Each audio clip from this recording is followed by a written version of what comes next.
Viking, go, Viking, go, Viking, go. Go Viking, go Viking, go. Go Viking, go Viking, go. It's the cooking oats dance.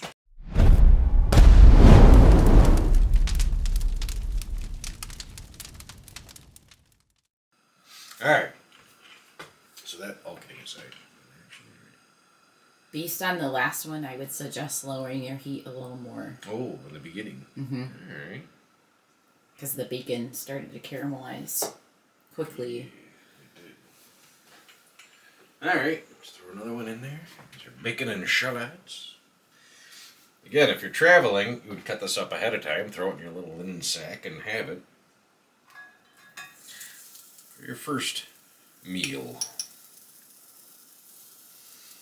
Because often, we've talked about traveling food, and it's kind of not a point of contention.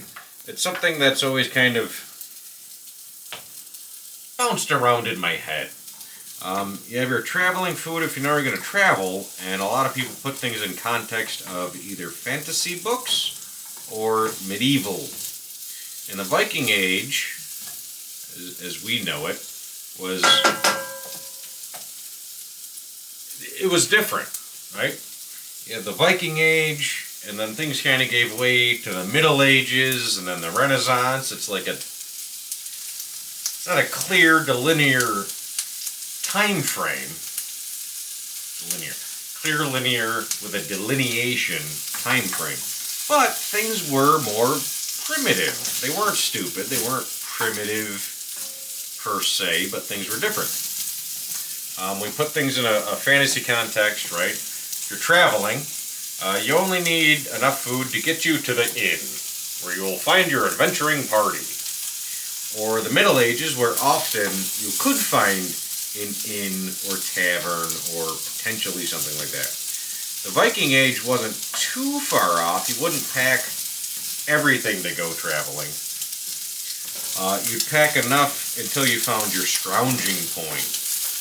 Scrounging, I believe I've talked about, was a term that came about more during the 40s, the 1940s. But the principle still held. You are going to need to survive on the trip, on the boat, and then you're going to have to forage when you get somewhere. So you might bring some of your bacon, pork, ham, cured meat, maybe some vegetables, pre-chopped, if they could be pre-chopped. And you go, well, if I'm going west and I'm going to hit the lands of the Saxons, I might need some bacon in a sack and some oats in a sack, and they'll feed me on the ship, and when I get there the first night, we're going to have to take a coastline, and then I'm going to cook this quick meal of bacon and barley, or bacon and oats, or bacon, barley, and oats. We're going to see what the difference is. But once you get there, like, okay, now we're here, we're going to have to forage for something. We're going to forage for berries or edible plants that we know about, because a lot of people would have known about them. Hunting. We're going to hunt. You don't always want to rely on that. Much better off foraging than hunting. Although hunting, even that, like, well, we're going to get there. And, you know, Bjorn and Sven went last summer, and they said right on the coast there's a farm, and they just grabbed a sheep off of that. And I have no reason to believe that farmer moved, so we're just going to steal one of his sheep, right? I'm cooking this batch a lot lower, because I want them to cook slower, so it's going to take a little longer, but I'm getting a much better result. You want to get a little close in on this? This is much more what we want, where it's still not ready, but now our bacon is taking a little longer. See how nice and thick and juicy. It's so juicy. Look at the juice. It's moist. It's so moist and juicy and delicious. But that's more the result we want. We're going to render our fat out a little more, have a little more lipid in the pan when we add our barley. Our shallots are definitely getting darker. So we'll give these a few more minutes before we add the greens? Yeah. So again, when you make a dish at home, usually you'll do your meat first. When the fat starts to render, you'll throw in your shallots or onion or any vegetables you want to do.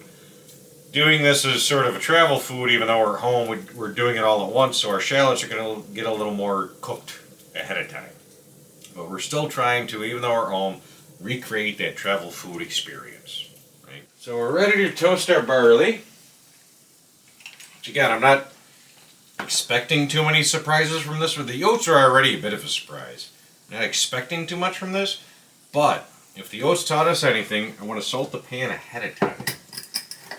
Get the salt in there first.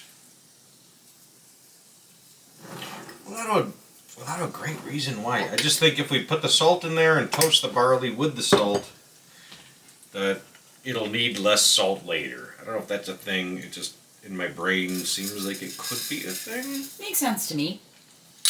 So there we go. We're going to toast our barley. So that has a nice color. It's always hard to differentiate between something getting color on it and something picking up burnt bits. Sometimes something seems like, oh yeah, I put it in the pan, it's picking up color. No, it's picking up burnt bits. And it's soaking up burnt oil and not getting color. In this particular instance, they're already starting to color, and I could tell that because there wasn't too much grease in the pan.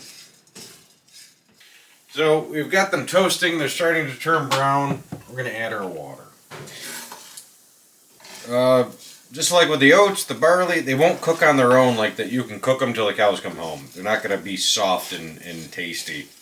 They're starting to smell like popcorn again, which means we're going to add the water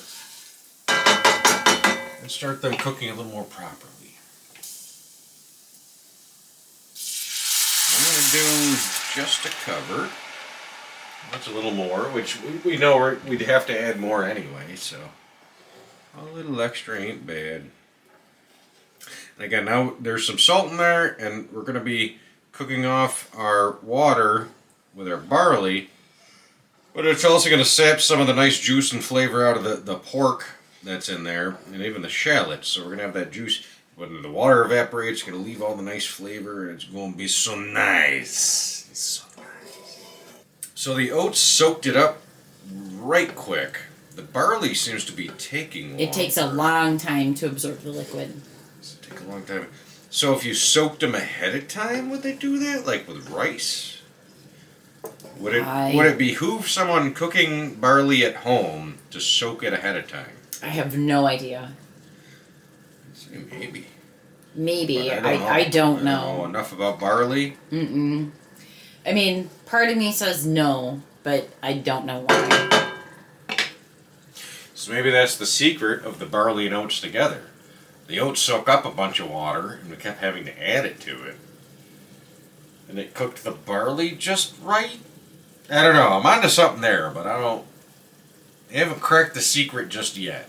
But the oats took a lot more water sooner. Mm-hmm. Kept having to add water. When we did them both together, we did as well, but there were oats in there. Doing just the barley so far, I don't know.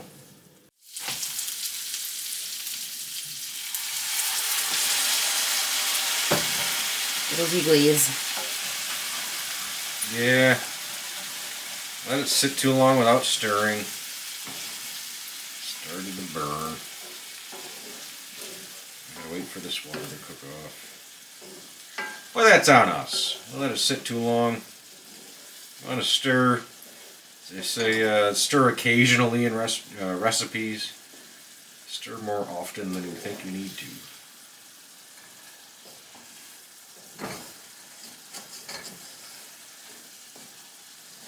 It will burn. So we'll let that cook off, and then we'll test them, and I bet they'll be close to done after this next round of water. They definitely seem just about there. And I say that because the water's getting thick. So they're taking up just about as much as they can. Let that cook off and scoop them out.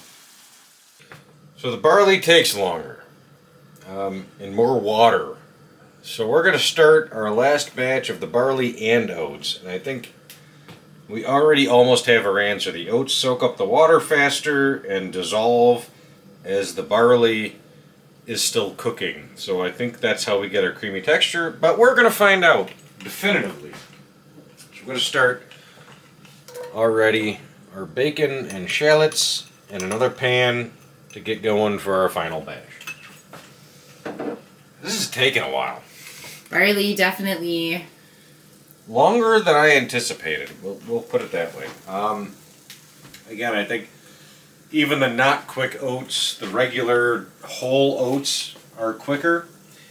And that might have contributed to the popularity in the Viking Age, as they probably do in the modern age. The barley takes longer, takes a lot more water. You saw when we were cooking outside in the last video, we kept adding water, and that seems to be the barley taking up water, not so much the oats. So I think the oats in the original one essentially dissolved while the barley was still cooking. We're going to cook our bacon and start our other batch going simultaneously. So we're going to add our oats and barley. We added our oats and barley. So that's our mixed pan. The two together. I'm going to say our control group. But It's the one we know. We've done it before. one we know and love. Going to toast the grains like we've done a couple times before. With that being said, for time, we started these in another pan, which is a bigger pan. I don't know if that's going to make a difference. We'll see. Although now that I've started that in there, I will grab a different spoon to stir our smaller pan so we don't cross-contaminate. We want this to just be the barley. I saw some oats starting to stick to that, So we're going to finish cooking down the first pan. We did add some more water. And we've started the second pan, which is the oat and barley mixture. And we'll toast those and add some water soon. Mm-hmm.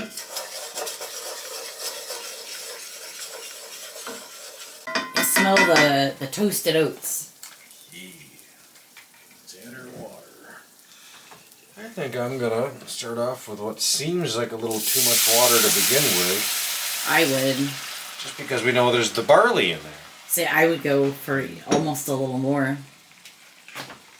See when. That much. So we know the barley's going to take more water and take longer. Throw. Or salt. You know, for flavor. The salt worked nice. I'll throw it in now.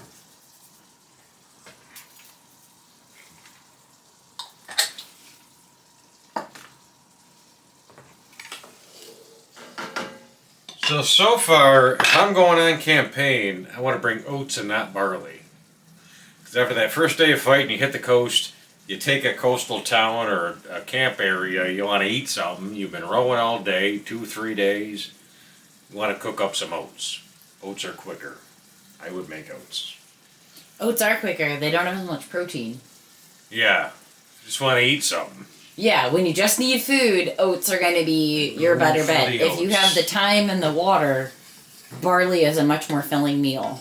Yeah. Just by nutrition value. If someone brought some bones, they're making a soup, and they're going to throw some barley in there, I can see that. Mm-hmm. In a giant pot of water. Mm-hmm. What you got is a little cast iron plate, or iron plate, and one grain. That grain ought to be oats. Much easier. Alright. We're finally ready.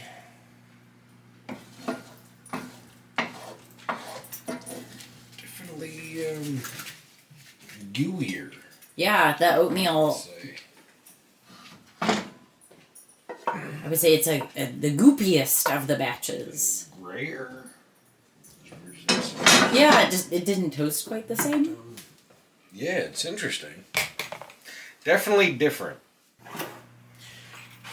So, we have our 3 things to try.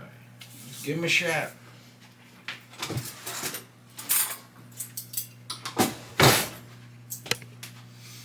You are open. Thank you. So that one's just oats. Do you want to try the oats first? Yeah, let's try the oats first. That's the first one we made. Very thick. Mm-hmm.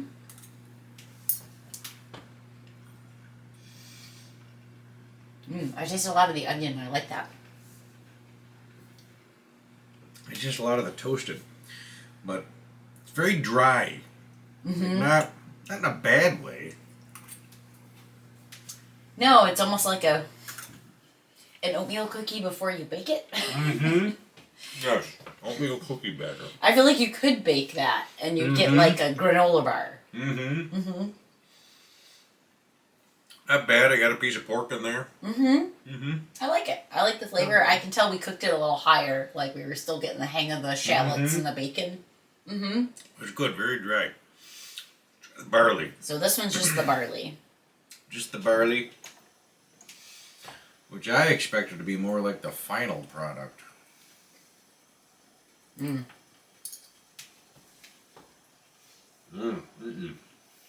Not bad. It's different. Mm-hmm. I like the flavor we got on that one, though. It's a good flavor. Chewy? Mm-hmm. Is that chewy and crunchy at the same time? Yeah. Almost like the barley could have cooked longer. Mm-hmm. I don't hate it, though. It's not bad. So I guess if you want to cook your barley a little less, if you're hungry, it's not bad, but... And that one we cooked for quite a while. Mm-hmm. Kind of got sick of cooking it and pulled it off. I'm getting the feeling like barley really is best boiled like a soup. Mm-hmm. Porridge or not, I feel like pre-cooking the barley is the way to go, even for something like a travel porridge. Because it really takes so much to cook barley. It does. I'm beginning to question whether or not they would have brought barley with them. Because it takes so much water. Yeah. You'd have to have a really good source of water to cook barley, unless you pre-cooked it. So this is the barley and oats. Barley oats. Which came out a very different color. We've done this before. Mm-hmm. Over the fire. But the oats made it like a paste. Yeah, before it was more creamy. This time it's more paste-like. Mm-hmm. It's still not a bad flavor. But it's definitely thicker. Mm-hmm.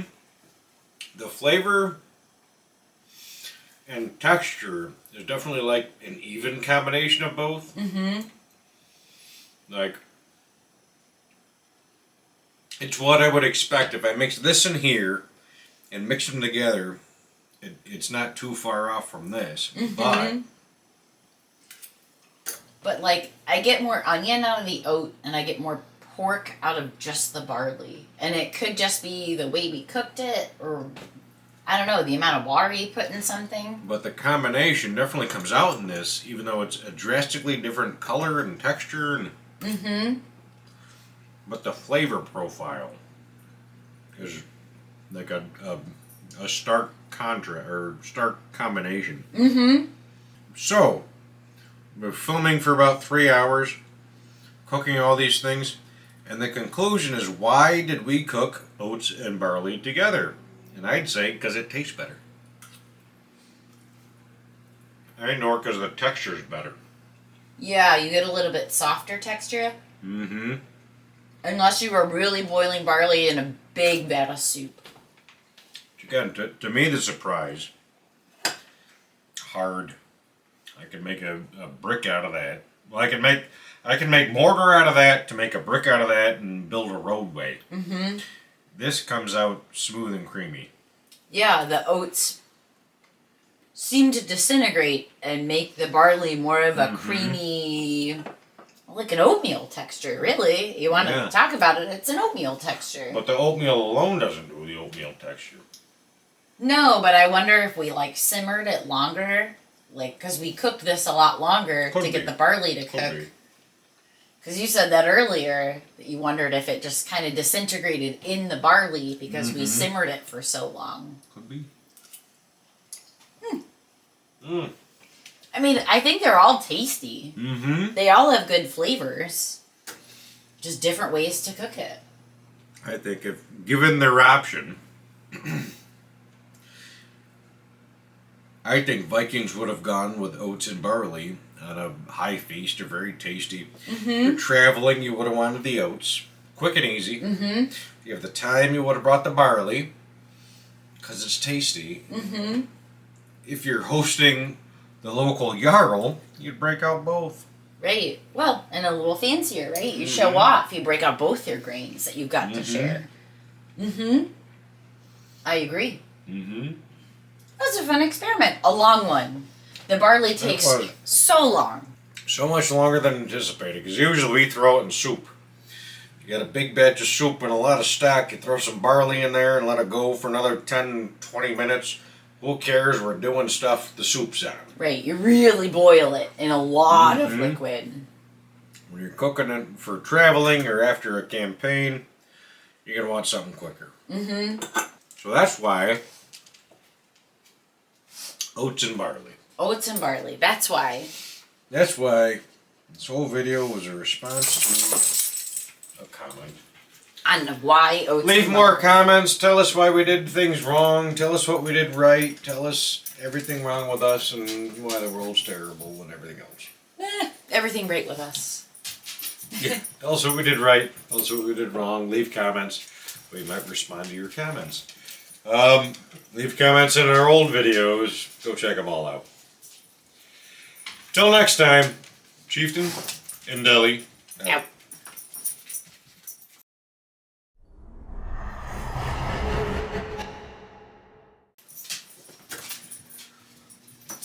Get out of there, it's bite.